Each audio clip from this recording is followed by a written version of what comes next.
sur Europe 1. Bonjour Nicolas Caro. Bonjour Dimitri. Le livre du jour ce matin, un recueil de textes de Philippe Delerme. Les gens sont comme ça, sous-titré et autres petites phrases métaphysiques chez Point.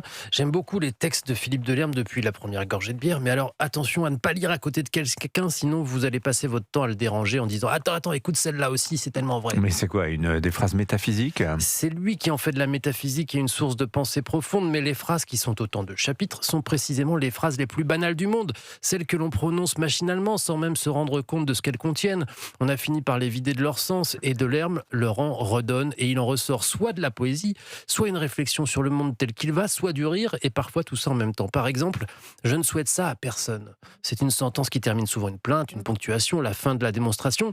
Il y a aussi une forme de faux courage là-dedans, un sacrifice qu'on se propose de faire mais sans jamais le faire. Il y a la variante « je ne souhaite pas ça à mon pire ennemi ». Il cite au passage Jules Renard « on a toujours assez de courage pour supporter le malheur des autres ». Chapitre suivant « tu me donneras la recette ». C'est une forme de compliment bien entendu, mais c'est un peu plus, parce que c'est une promesse, c'est envisager une suite, c'est pas juste délicieux et basta. Non, là ça engage une forme de complicité. Alors le titre, c'est d'ailleurs l'une de ces petites phrases qu'on prononce comme ça. Les gens sont comme ça. Oui, Marcel Aimé disait « les gens, quel sale type ». Manière de dire tout le monde sauf moi, c'est ça ce qu'on dit avec « les gens sont comme ça ».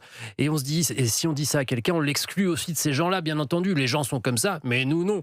Il y a aussi « ah oui, non, mais moi ».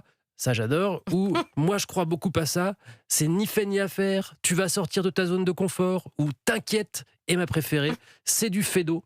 Vous savez, quand on observe un vaudeville dans la réalité, c'est du Modiano, quand on voit une porte cochère qui ouvre sans doute sur des souvenirs, ou c'est du Mozart. Bref, moi quand je vois quelqu'un écosser des petits pois, je dis c'est du Delerme, c'était un des plaisirs minuscules de la première gorgée de bière. Voilà, et ça c'est du Nicolas Caro, ce livre donc du Delerme, c'est du Delerme, les gens sont comme ça. Merci beaucoup Nicolas. Dans un instant sur Europe 1, Eugénie Bastier avec nous.